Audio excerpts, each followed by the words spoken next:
They were 26 and 27, young but not reckless, both with years of hiking experience behind them.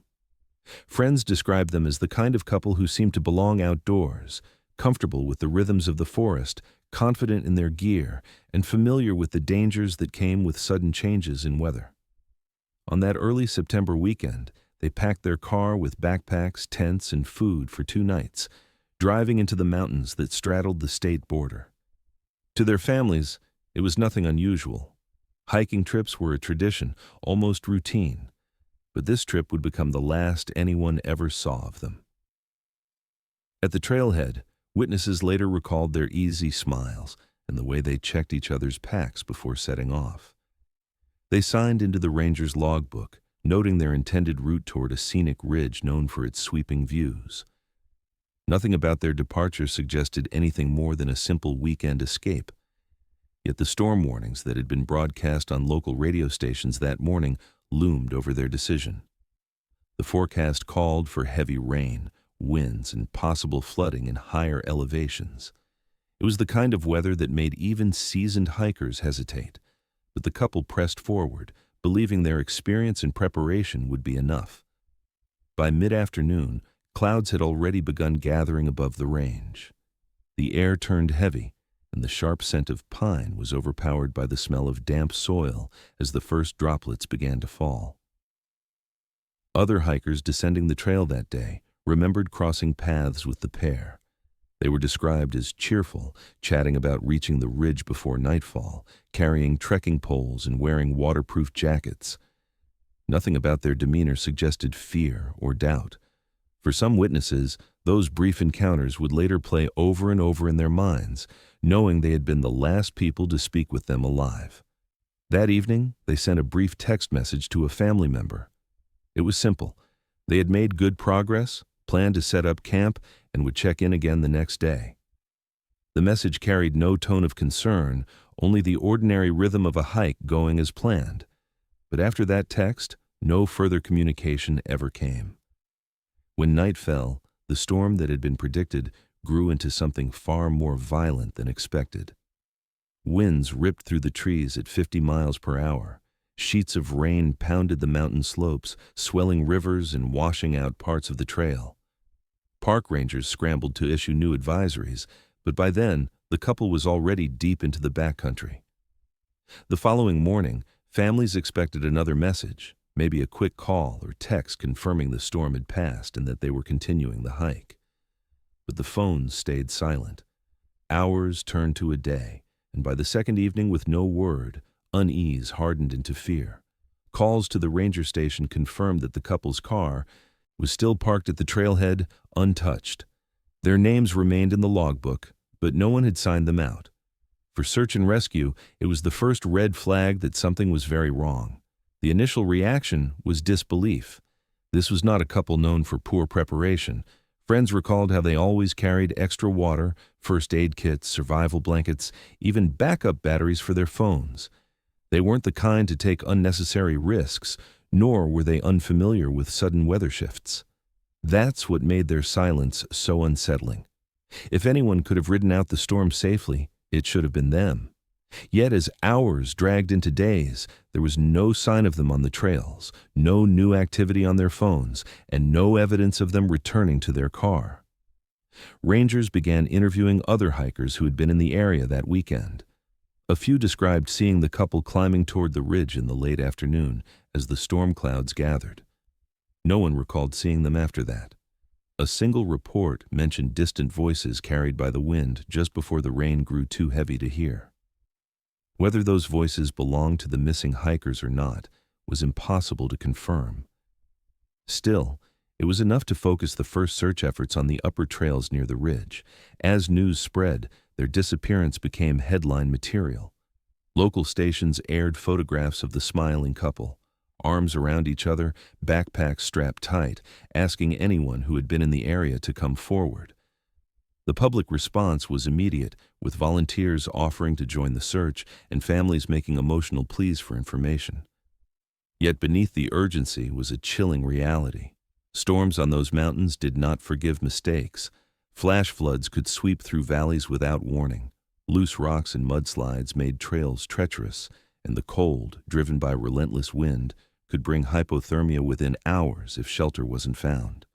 The first official search began less than 48 hours after the last text message. Helicopters scanned the ridges while teams of rangers and volunteers combed through the drenched forest. Dogs were brought in to track scents, but rain had washed away most traces. Every hour that passed diminished the chances of finding them alive. Still, families clung to hope, believing that their experience and caution meant they had found shelter, waiting for help to arrive. The contrast between who they were and the silence they left behind became haunting. These were people who double-checked gear lists, who carefully logged their routes, who knew how to handle storms. And yet, the mountain had swallowed them whole in a single night. What should have been just another weekend trip had transformed into the beginning of a mystery that would span 15 years. Families waited for news, believing that at any moment search teams might call with a sighting, a rescue, or at least some sign of where they had gone. But the mountain gave nothing back. It was as though they had stepped off the trail and vanished into the storm itself. The first 48 hours were filled with urgency and hope. But as the third day dawned with no sign of the couple, the search shifted into something darker. The mountain had already proven it could erase people without a trace, and soon rescuers would begin to realize just how unforgiving that silence could be. By the evening of their first day on the trail, the storm that had been forecasted as severe arrived earlier and stronger than anyone predicted. Clouds rolled in from the west, smothering the last of the light, and within an hour the entire mountain range was swallowed in darkness and rain. Wind roared through the trees like a freight train, tearing branches free, while water cascaded down the ridges in violent streams.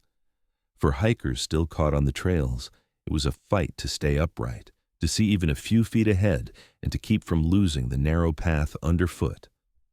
Rangers later described it as one of the worst single-night weather events the park had seen in years. During those same hours, scattered calls began pouring into ranger stations. Groups of hikers reported being stranded, unable to cross swollen rivers. Others huddled beneath makeshift shelters, shivering as temperatures dropped into the 40s with the wind chill. Rescue teams were dispatched through the night, managing to pull several groups off the mountainside, but they couldn't be everywhere at once. Radios crackled with half-heard pleas for help, then silence. Amid the chaos, the young couple had already gone quiet. Their last known contact had come from that text message sent just before dusk. After that, the digital trail went cold. Cell towers in the area recorded a final GPS ping from one of their phones at approximately 8:17 p.m. near a ridgeline 2 miles from where they had intended to camp.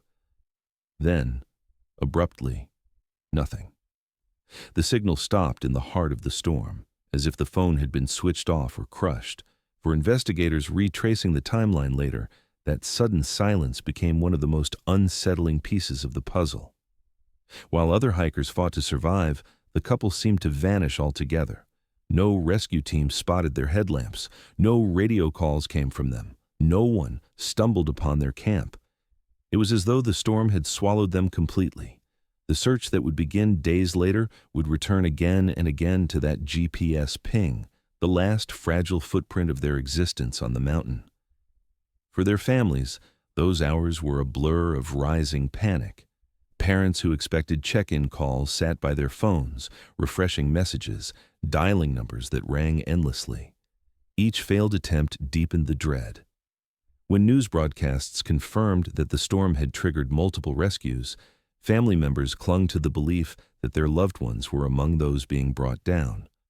But as names were read out and survivors reunited with relatives, the couple's absence became impossible to ignore. Their silence stretched from hours into days, a gut-wrenching gap no reassurance could fill. Meanwhile, rangers working the storm described conditions unlike anything they had faced before. Trails turned into rivers, mudslides erased entire switchbacks, and landmarks disappeared under sheets of water. Helicopters attempted to fly search patterns, but were forced back by winds that made even hovering unsafe. Rescuers recalled visibility so poor that flashlights reflected off nothing but walls of rain. Any hiker without proper shelter would have faced hypothermia within hours. That fact alone suggested that the couple's survival chances were dwindling by the minute. But if they had been forced off the trail, why wasn't anything found? Other hikers had left scattered evidence: torn ponchos, trekking poles dropped in rushing water, footprints churned into mud. The couple, by contrast, left nothing. Searchers later remarked on the strangeness of it: two people vanishing in a crowded, chaotic storm, leaving not a single trace behind. The GPS record became the primary clue. Teams examined maps, noting that the ping occurred near a steep ravine where water collected and flowed down the mountainside. If the couple had been attempting to cross in the dark, a single misstep could have swept them away. Yet no bodies surfaced downstream. Others speculated they might have diverted to higher ground, seeking shelter in thick timber or old cabins long abandoned from the logging era. But no broken branches, no fire rings, no discarded gear were ever located. As the storm broke apart in the early morning hours, exhausted rescuers brought down the last of the stranded hikers. Families reunited in tearful relief, while ambulances treated cases of hypothermia. But among the names checked off, the couples remained absent. They were the only two unaccounted for. What should have been another story of a dangerous but survivable storm instead hardened into a disappearance. The next morning, when their families called again, rangers confirmed the worst fear. Their car was still parked untouched at the trailhead. The logbook showed their route, but no return signature. The GPS ping was all anyone had. Search teams were already mobilizing again, but privately, some admitted the odds were against finding them alive. The storm had been merciless, and if the couple had not reached shelter before nightfall, survival would have been nearly impossible. Yet the absence of any physical evidence gnawed at investigators. Bodies lost to storms were usually recovered eventually, downstream in ravines, tangled in roots. Gear often turned up miles away, washed out and abandoned. But here, there was nothing. It was as though the mountain itself had decided to erase them. For the families, the silence was worse than any confirmation of death. Each passing hour without news fed wild possibilities. Perhaps they had found a cave or an old shelter waiting for rescue. Perhaps they had been swept to an inaccessible part of the range, too far for dogs or helicopters to detect. The storm had left dozens of possible outcomes, and until answers came, the families cycled endlessly through each one. By the second day, official reports described the couple as missing and presumed endangered. Rangers emphasized the difficulty of the terrain, the unpredictability of the weather, and the urgency of continued search operations. But beneath the formal language was a haunting truth. In the chaos of the storm, the couple had slipped beyond reach. And as the search intensified in the following days, rescuers would discover just how deep that silence ran and how quickly the forest could consume every trace of two people who had seemed so prepared for the mountain. By the morning after the storm, the mountain had become a staging ground for one of the largest search and rescue operations the park had seen in years. Helicopters lifted off before sunrise, scouring the ridges with spotlights, while ground teams fanned out from the trailhead with radios, compasses, and GPS units. Volunteers arrived in trucks and vans, some seasoned in backcountry rescues, others simply moved by the desperate pleas of the families. The couple's car sat untouched at the base of the trail, a silent marker of their last known point, the windows fogged with rain, backpacks missing but everything else intact. That single detail confirmed what everyone already feared. They had gone in and never come out. Dogs were brought in to pick up their scent, handlers guiding them along muddy paths that had been half erased by runoff. The animals lunged forward with sudden bursts of energy, noses pressed into the earth, but the trail repeatedly broke apart where water had washed away the soil. Rangers flagged possible prints, one set of boot marks near a junction that matched the brand the couple wore, but the prints ended abruptly at a slope where mud had slid during the storm, covering any further tracks. It was as if the forest had drawn a curtain across their path. From the air, crews spotted potential campsites, patches of flattened grass, tarps flapping from trees. But when ground teams arrived, they found only the remnants of other hikers' desperate attempts at shelter. No tents, no fire pits, no evidence of the missing couple. Thermal imaging was deployed at night, sweeping the ridges for signs of body heat. But the screens came back dark. Rangers later admitted that those hours were the most frustrating of their careers, the technology promising answers, but returning only silence. Days into the search, the first fragment surfaced. A blue water bottle, wedged between boulders in a runoff channel, half buried under sand and leaves. Families confirmed it matched the one the young man had carried on hikes before. The bottle gave hope, but also fear. It suggested they had made it into the higher terrain during the storm. Yet if that was true, why wasn't more found?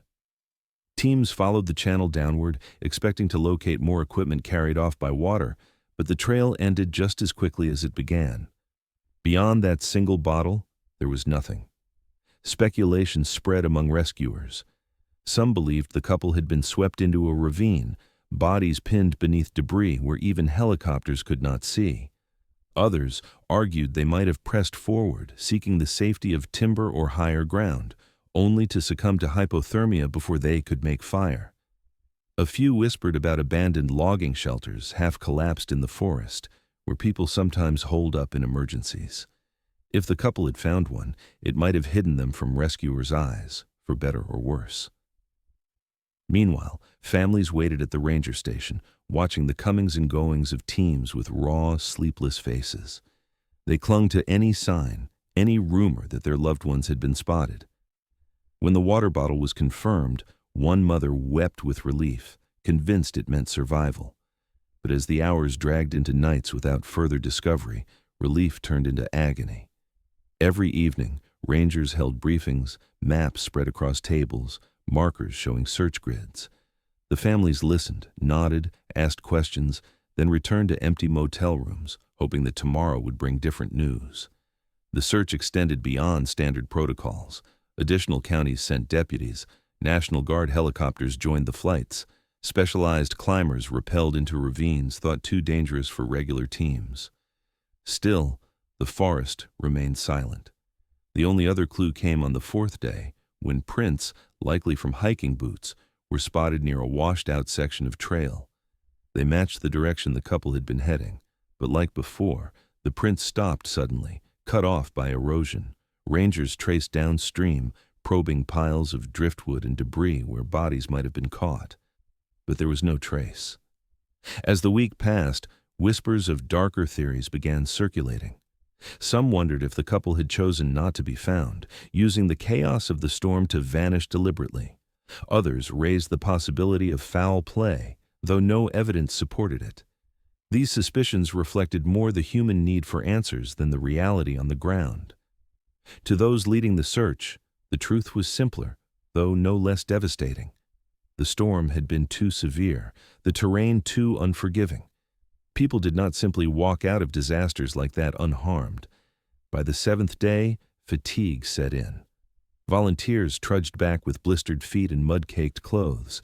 Helicopter fuel costs mounted, straining budgets. Commanders debated how long resources could be stretched, yet families pleaded for more, unwilling to let the search end while hope still flickered. Some returned to the trails themselves, walking in silence, scanning the ground for color that might belong to a jacket or backpack. For many, it was less about finding the couple alive and more about refusing to abandon them to the forest. Despite the scope of the search, the wilderness seemed endless. The mountain was a maze of ridges, gullies, and caves, each one capable of swallowing two people forever. Rangers admitted privately that no matter how many boots hit the ground, parts of the backcountry would never be fully covered. It was a place where people could disappear completely, hidden by rock, water, and time. On the 10th day, the official search was scaled back, though smaller efforts continued sporadically. The couple's car remained at the trailhead, its presence a haunting reminder that they had gone in but not returned. The fragments, one water bottle, a few fading boot prints, were all that was ever recovered. The forest had taken the rest. For the families, that lack of resolution was unbearable. They wanted bodies to bury, belongings to hold, something concrete to prove the final hours of their children's lives. Instead, they were left with pieces that answered nothing and a silence that grew heavier with each passing day. And as the search was eventually called off, the mountain seemed to settle back into its rhythms, the storm forgotten by all but those who had lost the most. The case would not close, but it would grow colder, swallowed whole by the same wilderness that had hidden the couple from sight. The decision to scale back the official search marked a brutal turning point. For the families, it felt like abandonment, as if their loved ones had been written off by the same system that had sworn to find them. The command tents were folded, the helicopters grounded, and the long lines of volunteers dwindled until only a handful remained. What had once been an urgent, coordinated effort became a matter of isolated rangers, checking trails during routine patrols. The couple, it seemed, had been left to the wilderness. That silence carved deep fractures into the lives of those who waited. Grief settled like a weight that no one could shake. Parents haunted their living rooms with maps spread across tables, tracing and retracing possible routes. Siblings scoured forums where strangers speculated endlessly about survival theories. Every anniversary of the disappearance brought a flood of interviews, candlelight vigils, and desperate pleas for renewed searches. The couple's smiling photographs appeared on missing person posters in towns around the region, fading slowly under sun and rain, reminders that answers had never been found. But with the silence came suspicion. Some began to question whether the disappearance had been as simple as being caught in the storm. Relatives argued in private over possibilities that cut against one another. Had the couple become victims of foul play, stumbling into the path of someone who wanted them gone? Or was it possible, however, unthinkable, that one of them had harmed the other in desperation? These questions did not remain confined to the families. Online communities seized on them, spinning theories that ranged from the plausible to the outlandish. Local media fueled the speculation. Anchors posed questions live on air. If the storm had been so severe, why had rescuers recovered others but not them? Why had the only belongings found been a single bottle and indistinct boot prints? Reporters interviewed retired detectives who suggested everything from accidental falls to intentional disappearance. Theories clashed, but the absence of evidence left every door open. That vacuum gave birth to stories darker than the storm itself. One thread of suspicion focused on the idea of voluntary vanishing. Friends recalled the couple's adventurous spirit, their fascination with wilderness survival shows, and their ability to adapt under pressure. Could they have staged their own disappearance, using the storm as cover? To those who knew them best, the idea felt like an insult. They had jobs, families, plans for the future. There had been no debts, no whispers of running away. And yet the rumor persisted, whispered in bars and repeated in forums by people who had never met them, but wanted the mystery solved. Another theory leaned toward violence. When people vanish together, suspicion often turns inward. Amateur investigators speculated about arguments spiraling out of control, about one harming the other and then succumbing to the storm.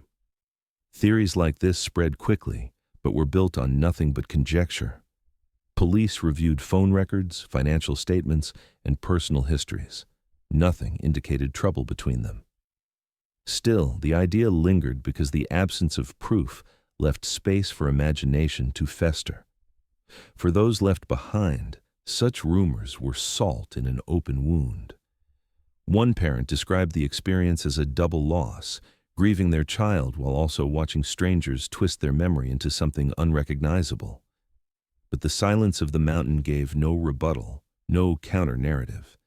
In the absence of truth, suspicion became its own kind of evidence. Meanwhile, the official line remained consistent. Rangers and investigators concluded the couple had been lost during severe weather, their bodies likely hidden by terrain too dangerous to fully search. It was the most rational explanation, grounded in the facts that could be confirmed. But rational explanations rarely satisfy in cases where emotion and mystery overlap. Families wanted certainty, not probabilities. They wanted something tangible to mourn. As months turned into years, the grief did not lessen. It calcified. Birthdays passed without phone calls, holidays without laughter, milestones left empty. Some relatives clung to belief in survival, convinced that one day the missing would return, thin and weathered but alive. Others accepted death but not the idea of never finding them. That divide strained relationships as hope and despair collided in the same households. Each family gathering was haunted by what was missing, and each conversation circled back to the same unanswerable questions. Theories outside the family grew stranger with time. Tales of hidden caves, secret cabins, even criminal groups operating in the forest circulated with every anniversary. The mountain became a canvas for people to project their fears and imaginations. Yet for all the speculation, no new evidence ever surfaced. Hikers combed the ridges each summer. Amateur searchers brought drones and metal detectors, but the forest yielded nothing. The couple's disappearance hardened into legend, a cautionary tale whispered by campers and rangers alike. Still, the mystery's persistence kept the families tethered to possibility. Every report of unidentified remains in nearby counties sent them racing for answers. Every lost item found in the woods sparked brief hope. Time did not dull their desperation. It sharpened it. What had begun as grief evolved into obsession, the need to know overtaking everything else. By the 10th anniversary, the case had become less about finding the missing and more about living with questions that refused to be answered. Theories had multiplied, suspicions had fractured families, and grief had hollowed out once vibrant lives. Yet, through all of it, the one constant was the silence of the mountain, a silence that seemed to hold the truth just out of reach.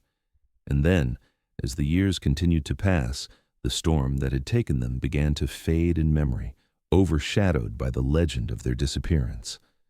But nature does not keep its secrets forever. 15 years later, another storm would strike, and with it, the forest would give back what it had held in silence for so long. The first year without answers was the hardest, but it was also the one filled with the most movement. Reporters still called weekly, volunteers organized small follow-up searches, and families felt they could push authorities to re-examine the case. But as the seasons changed, the urgency faded. Winter swept through the mountains, sealing off trails under deep snow, and with it came the cruel realization that no new clues would emerge until spring. The couple had become two more names on a growing list of people the wilderness had claimed. When spring thawed the ridges and opened the trails, hope surged again. Independent groups of hikers carried with them the family's desperate requests: look for fabric, look for bones, look for anything that doesn't belong. Some returned with photographs of strange objects, a fragment of cloth snagged on a branch, a pile of old gear rusting in a hollow. Each time investigators were called. Each time the answer was the same: not theirs. The cycle repeated with every passing year, a spark of hope followed by silence. For the families, this silence began to shape their lives more than the storm ever had. Parents left porch lights burning long after midnight, a beacon no one answered. Brothers and sisters grew up carrying the weight of half-remembered voices, imagining who their siblings might have become if the mountains hadn't taken them. Friends eventually stopped asking about the case, but for those closest, it was never far from the surface. Conversations would circle back at holidays, in quiet moments, to the same question: how can people disappear so completely? Each new season brought fresh rumors. Hikers reported odd campsites in remote valleys, whispers of seeing figures at a distance who vanished before they could be approached.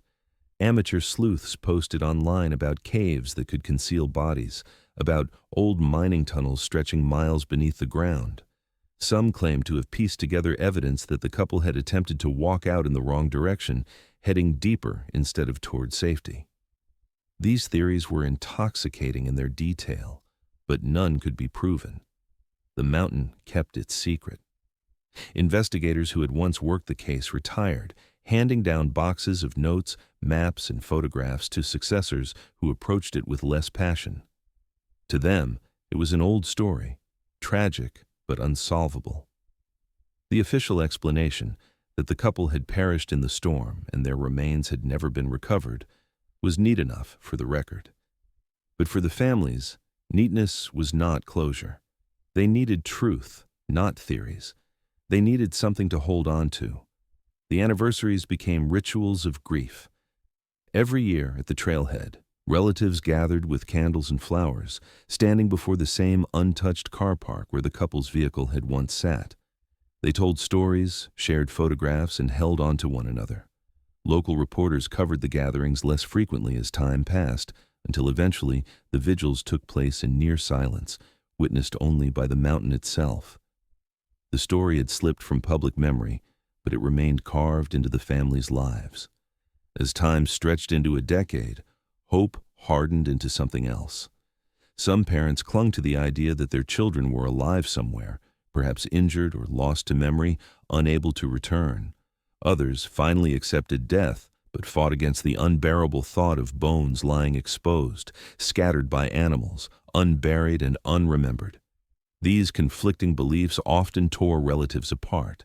One sibling might push for another search, while another refused to go, convinced that nothing would ever be found.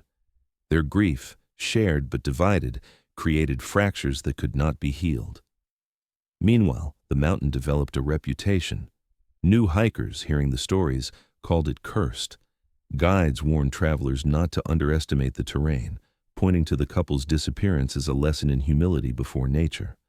The storm faded into legend, a cautionary tale repeated around campfires. Over time, the couple became less two people with names, and more a symbol of what the wilderness could do. That transformation, human lives reduced to myth, was almost as cruel as the loss itself. Every so often, a discovery reignited attention. A skeleton found miles away, later identified as an unrelated hunter. A tattered backpack, which at first looked promising, but turned out to belong to someone else. These moments dragged the families back into the cycle of waiting and disappointment. Each false alarm deepened the wounds, proving again that hope could be as punishing as despair. For those who survived them, life moved forward but never resumed its old shape. Weddings happened without them, children were born who would never know them, and their absence became a permanent shadow over family photographs. Parents aged quickly under the weight of not knowing. They carried it in their faces, their voices, the way they looked at the trails when they returned each year. 15 years is a long time to live without answers. By then, the case had settled into quiet obscurity, remembered only by the families and by rangers who had been there in those chaotic first days. The world had moved on, new storms and new disappearances taking the spotlight. But silence does not erase truth. Beneath the forest floor, hidden under years of growth and storms, the couple's final hours remained preserved. And when the next great storm struck, toppling trees and tearing into the landscape, the mountain would finally give up what it had hidden. The silence of 15 years was about to be broken, not by a rescuer's discovery, but by nature itself, collapsing the fragile shelter that had concealed the truth all along. The disappearance of the couple was not the first in the park, and it would not be the last. Over the years that followed, their story became part of a darker pattern, whispered about by rangers and repeated in hushed tones by hikers setting out at trailheads. The park, with its vast ridges, hidden valleys, and unpredictable weather, had always carried a reputation for danger. But after the storm that erased 2 young lives, that reputation grew into something closer to legend. Long before the couple vanished, there had been other names tied to the mountain. In the 1970s, a solo backpacker was reported missing after failing to return from a week-long trek. His camp was found intact, food half-eaten, firewood stacked neatly, but he was gone. In the late 1980s, a hunter disappeared in nearly the same area. His rifle was recovered leaning against a tree as if carefully placed, but his body was never located. Each case ended the same way, unexplained, unresolved, and eventually absorbed into the long list of the lost. Rangers, who carried the responsibility of both protecting visitors and investigating tragedies, admitted that the land itself was against them. The terrain was a maze of steep gullies, loose rock, and dense timber that swallowed trails. Flash floods carved new paths overnight, erasing footprints and burying evidence. Old logging camps and shelters dotted the backcountry, half collapsed and hidden under moss, places that could offer refuge but also concealment. For anyone trapped in the wilderness, they were both a chance at survival and a potential tomb. As the years passed, each new disappearance was linked back to the couples. Hikers went missing during sudden weather shifts, their names quietly added to a growing tally. Some were later found, exhausted but alive, or in rare cases, recovered lifeless from ravines or rivers. Others were never located at all. For locals, the mountain became a place of warnings.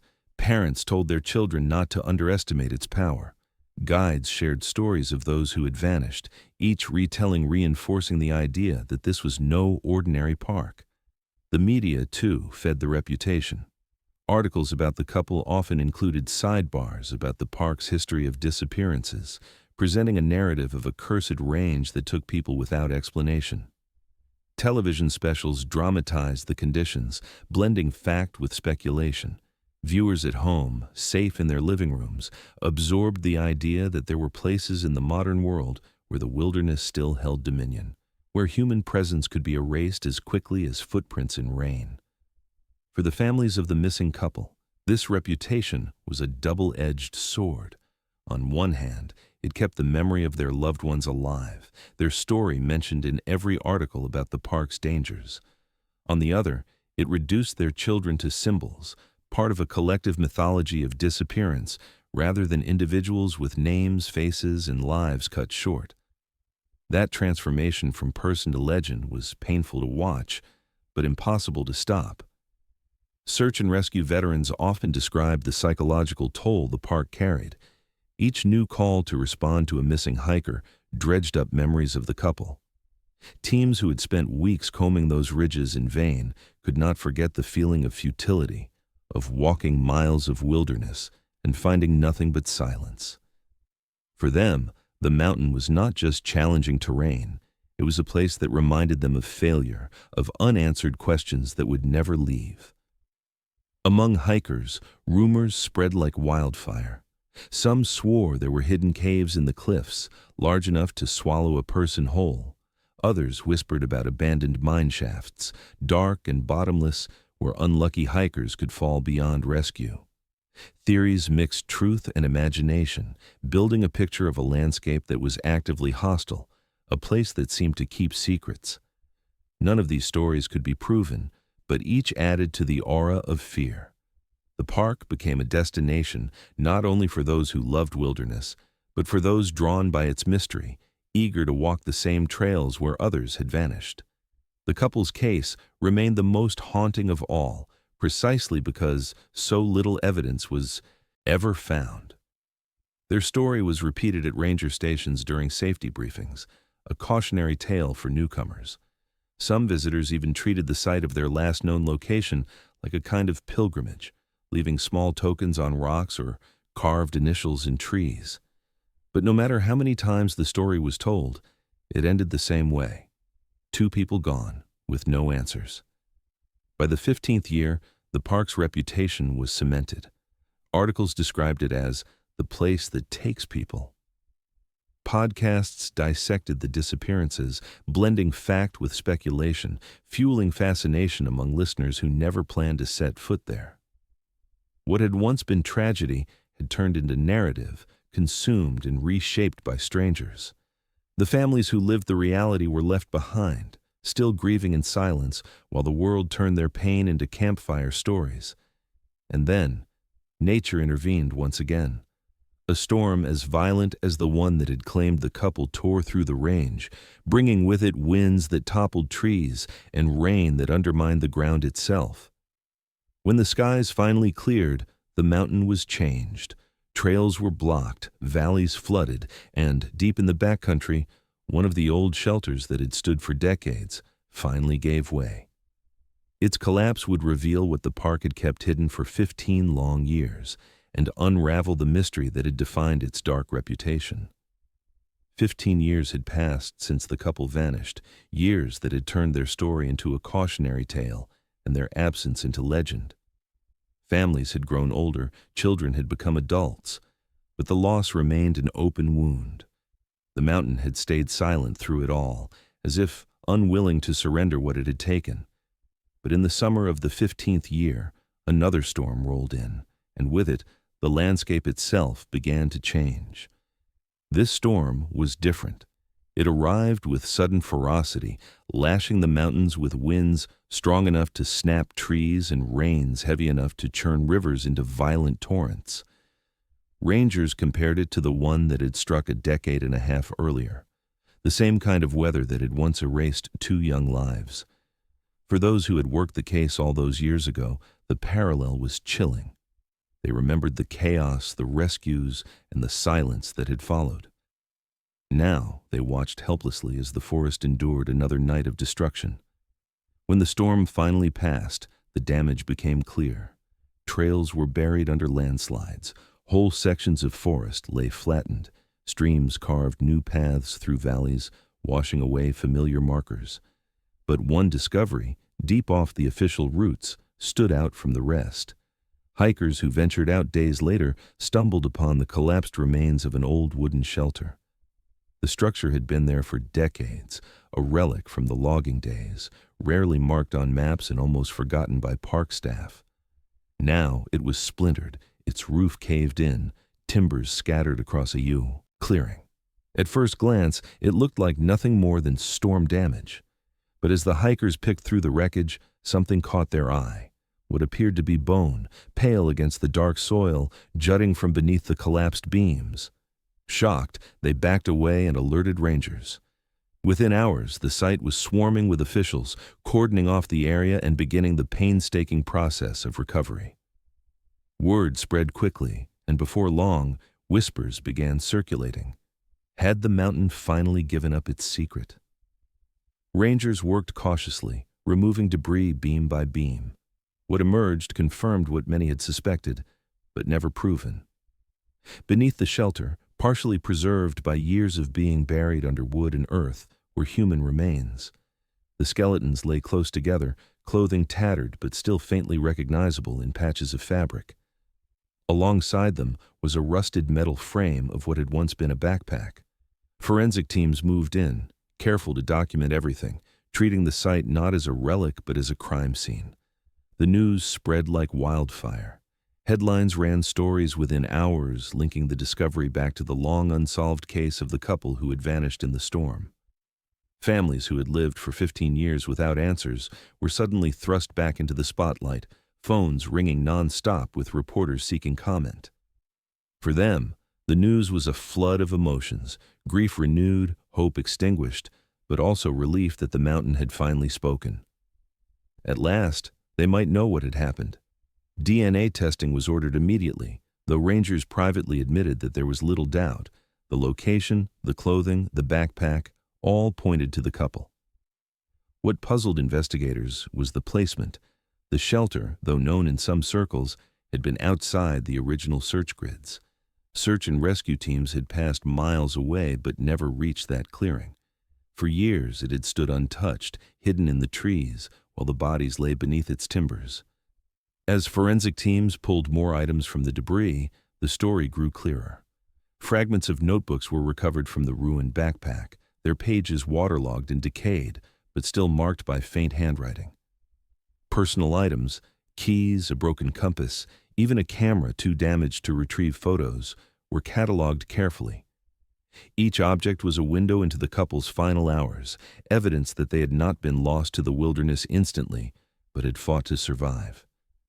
For the families, the discovery was devastating in its clarity. The mystery that had haunted them for 15 years was no longer an open void. Their children had not run away, had not been the victims of foul play, had not simply disappeared without a trace. They had been there all along, hidden beneath a forgotten shelter, waiting for the mountain to give them back. Yet even as grief washed over the families, questions lingered. How had they ended up at that shelter?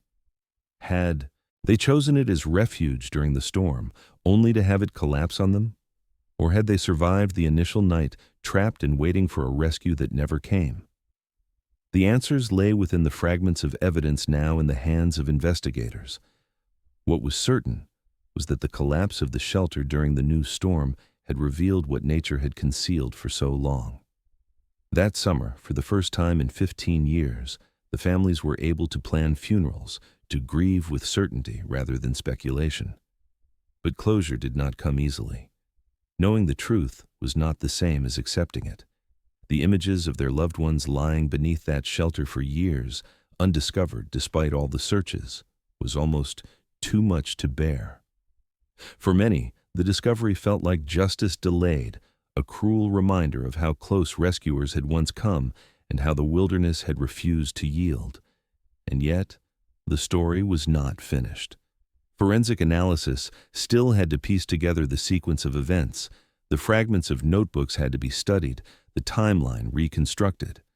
What emerged from those efforts would not only answer the final questions about the couple's fate, but also transform their disappearance from a legend into a documented tragedy, one that showed in painful detail what it meant to fight for survival in the face of a storm that gave no mercy. The discovery at the collapsed shelter was only the beginning. Once the site was secured, forensic teams moved in with the kind of deliberate precision reserved for crime scenes. Nothing was touched without documentation. Photographs captured the exact placement of every beam, every scrap of fabric, every bone. The wilderness had preserved the couple's final resting place for 15 years, and now every detail mattered. Families who had lived in silence were suddenly thrust into the waiting room of a different kind of investigation, one that promised answers but would deliver them slowly, piece by painful piece. The remains were carefully lifted from the wreckage, bones packed into sterile containers and transported to a state laboratory for examination. Clothing fragments, once waterproof jackets, now little more than shreds, were collected, their faded colors still faintly recognizable to parents who remembered them from the last photographs taken before the hike. A backpack, rusted and torn, yielded more. A small knife, a lighter long corroded, and inside a side pocket, a set of notebooks swollen with water and age. The pages were nearly illegible, but the faint imprint of handwriting was visible in places. It was the most haunting evidence of all. DNA confirmed what everyone had already suspected. The skeletons belonged to the missing couple. Their identities were no longer in question. For families, the call confirming the match was both devastating and relieving. They could stop living in the limbo of maybe. They knew now. But knowing also forced them to face the stark reality that their loved ones had been just a short distance away all these years, hidden under the weight of a rotting shelter. At the lab, forensic anthropologists began reconstructing the couple's final hours. Bones told a partial story. There were no signs of blunt trauma suggesting foul play. Instead, subtle fractures pointed to crushing injuries consistent with a structural collapse. One skeleton showed damage to the ribs and pelvis, the kind that might have come from being pinned. The other was less damaged, but signs of prolonged exposure, erosion thinning bones, indicated survival for at least some time after the storm. These findings suggested a grim but plausible sequence. The shelter had been both their salvation and their undoing. The notebooks were sent to specialists in document recovery. Using infrared imaging and chemical treatments, faint lines of writing began to reappear. What emerged was fragmented but chillingly intimate. Entries described the storm in panicked detail, the winds tearing at the trees, the rain flooding the trails. The couple had found the old shelter just before nightfall, deciding it was their only chance to ride out the weather. They described building makeshift barriers with branches, rationing food, and promising to keep each other awake through the long night. The handwriting grew shakier in the later fragments. Words blurred by water still revealed phrases. Food low, can't move leg, stay together. The last legible sentence ended mid-thought, the ink trailing into nothing. For investigators, these fragments painted a tragic but clear picture. They had survived the storm itself, but the collapse of the structure, combined with injuries and exposure, had left them helpless. The emotional impact of these discoveries rippled outward. For families, reading the recovered words was like hearing their voices echo across 15 years. Parents wept as they saw their child's handwriting, shaky but still recognizable, preserved against impossible odds. The notes proved beyond speculation that they had not vanished mysteriously into the woods, had not fled, had not been murdered. They had done what any hikers would do, sought shelter, clung to survival, and fought until they no longer could. Investigators pieced together the timeline. The storm had driven them off their intended route and toward the old structure. They had managed to survive the initial night, writing notes that suggested at least a day or two of endurance. But at some point, perhaps weakened by hunger, cold, or injury, the shelter gave way.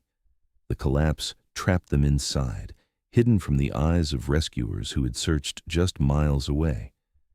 Even if helicopters had flown overhead, the dense canopy and intact roof would have concealed them completely. The findings were presented in an official report, but the clinical language could not capture the weight of what had been uncovered. For the families, the report's conclusion that death had come not swiftly but slowly, in pain and isolation, was almost unbearable. Yet at the same time, it was the truth they had demanded for so long.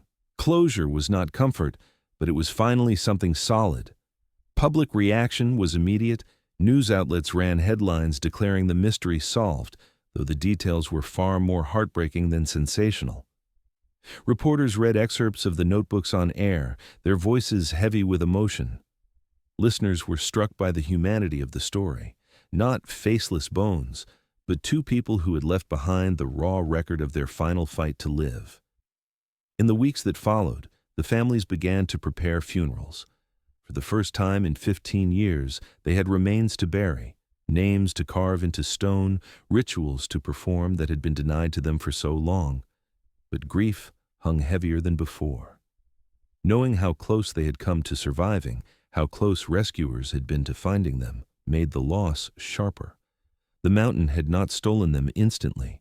It had kept them alive long enough to hope, and then hidden them long enough to be forgotten. And yet, even with the truth revealed, questions remained. Why had no one searched the shelter during the original operation? Why had maps not included it? How many other places like it lay hidden in the forest, waiting to be uncovered only by time and disaster? For some, the discovery answered everything. For others, it only deepened the sense that the mountain would always keep secrets. As the families laid their loved ones to rest, investigators prepared to share the full reconstruction with the public.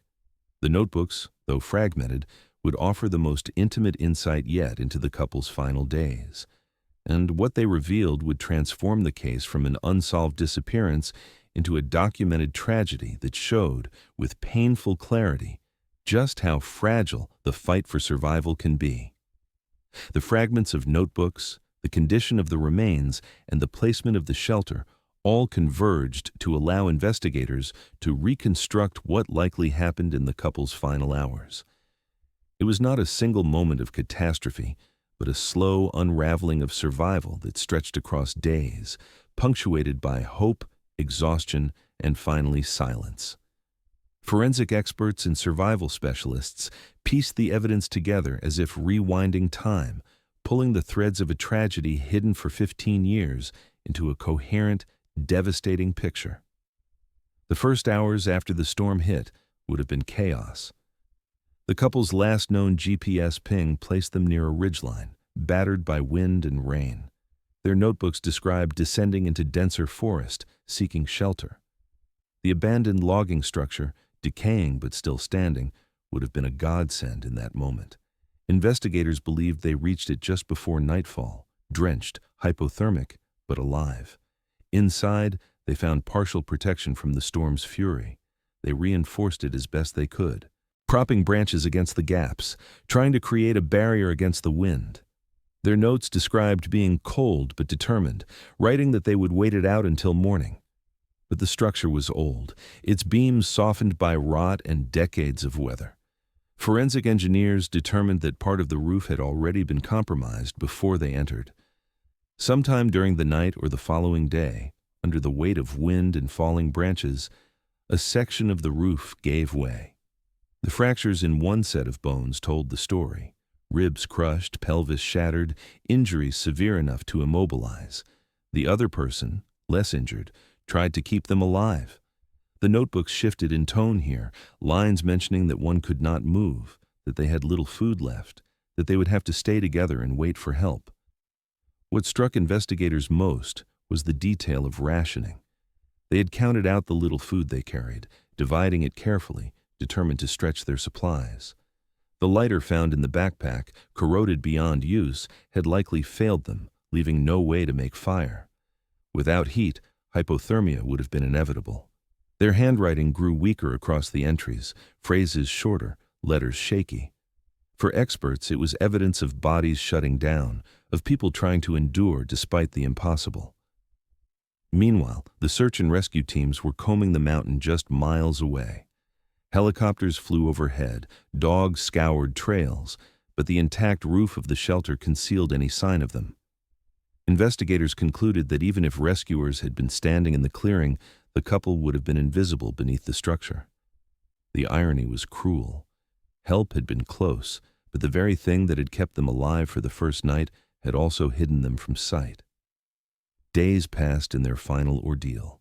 Notes referenced exhaustion, the sound of helicopters in the distance, and the growing weakness that made even writing difficult. The last entry ended mid-sentence, a line that trailed into nothing, ink blurred by water. Specialists said this suggested death came not suddenly, but gradually, likely from exposure and starvation. One may have died before the other, leaving the survivor alone in silence until their strength gave out. For the families, that possibility was almost unbearable to hear. The reconstruction closed the door on theories that had swirled for years. There was no evidence of foul play, no signs of violence between them. The bones, the artifacts, the words on paper, all confirmed the same story. They had fought together, clung to each other, and died not because of recklessness or malice, but because of a chain of circumstances too cruel to overcome.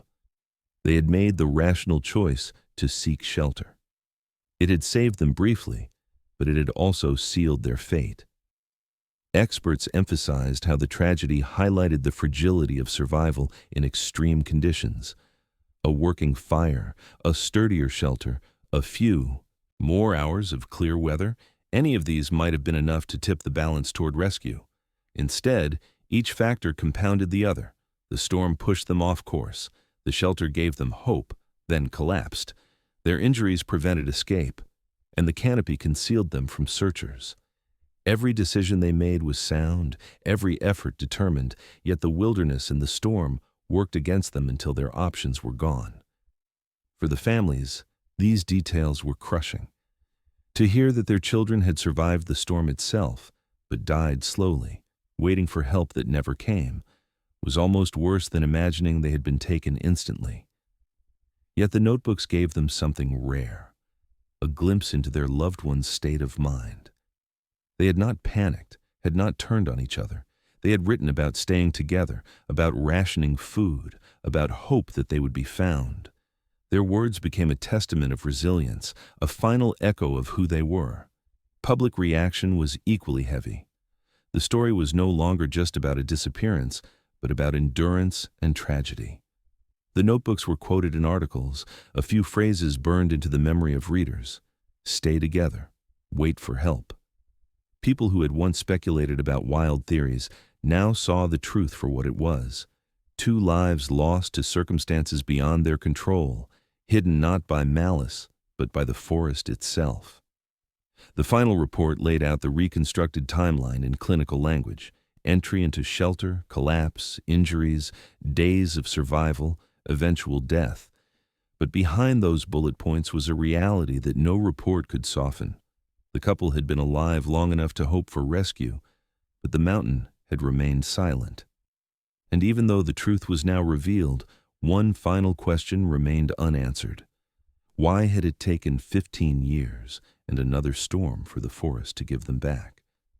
The answer to that would never come, leaving behind a lingering sense that the mountain still chose what secrets to keep and when to let them go. The discovery of the couple beneath the collapsed shelter brought an end to 15 years of questions, but the truth was heavier than any of the theories that had circulated.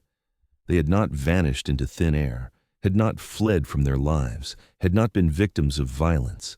They had fought to survive side by side until the mountain took away even that chance. Their story, once a mystery, had become a tragedy laid bare. Yet the emotions it stirred were complicated. Closure was not relief, and truth was not comfort. Funerals were finally held. Families who had waited more than a decade to lay their children to rest stood before caskets that contained remains once hidden in silence.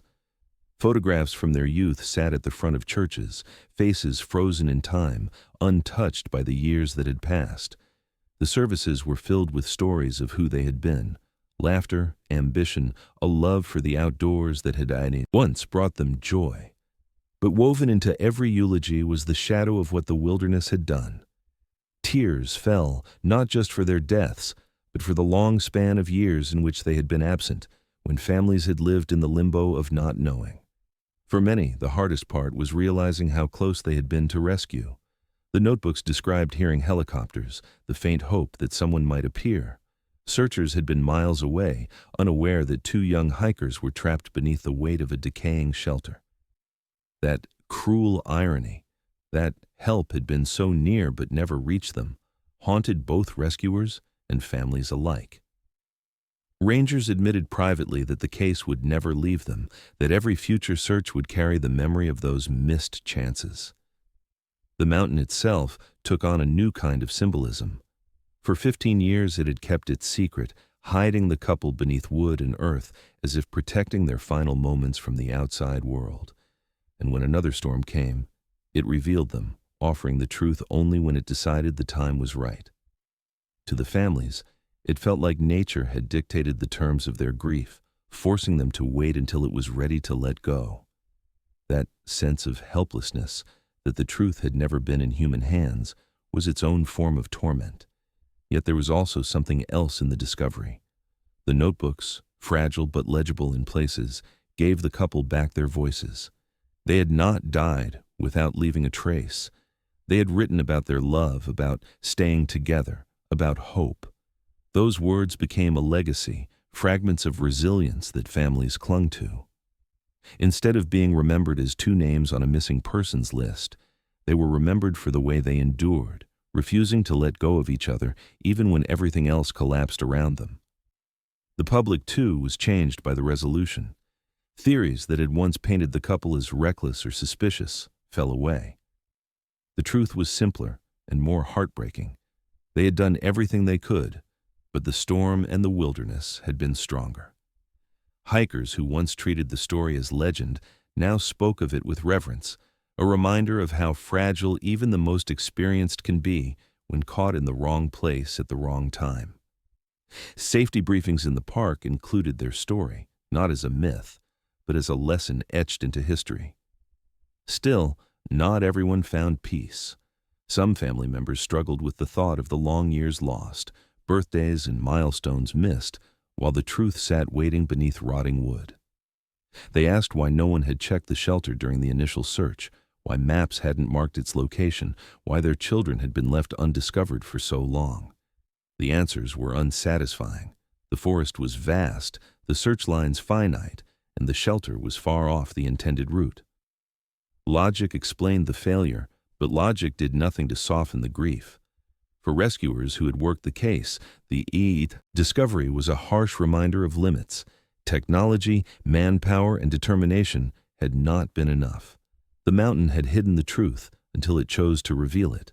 Some of those who had spent weeks searching 15 years earlier attended the funerals, standing quietly at the back, paying respects not just to the couple but to the families who had carried grief for so long. To them, closure meant little compared to the memory of what had been missed. As time moved forward, the couple's story shifted once again, from active investigation to memorial. Their names were inscribed on plaques, their photographs displayed at park visitor centers, their words from the notebooks quoted in articles and documentaries. They became part of the mountain's history, not just as victims, but as symbols of the line between human resilience and nature's indifference. The shelter where they had taken refuge no longer stood. The storm that revealed their bodies had reduced it to fragments, but in its collapse, it gave back what had been hidden, the bones, the belongings, and the words that explained everything. What had once been a legend of disappearance became a story of survival, love, and loss. The mountain had kept them, but it had not erased them. In the end, it released their truth to the world. And so the case closed, not with the kind of resolution anyone had wanted, but with the only one possible. They had been there all along, side by side, waiting beneath a shelter that turned from refuge into tomb. The forest had swallowed them for 15 years, only to surrender them when another storm forced its hand. What the mountain keeps, it does not keep forever. But the cost of learning that truth was measured not just in years, but in the heartbreak of those who had waited for so long.